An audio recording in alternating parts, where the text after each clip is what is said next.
Сегодня еще очень холодно, ветрено и настолько, когда даже очень, не, не по-весеннему, а по-зимнему погода.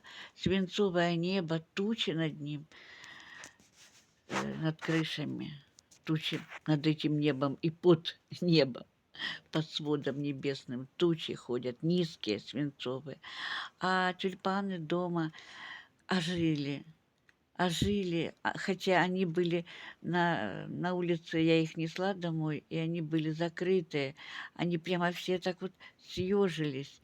Хотя на солнышке их чаши раскрыты, как ладошки. Вот. И я думаю, что в домашнем тепле они отогреются и опять раскроют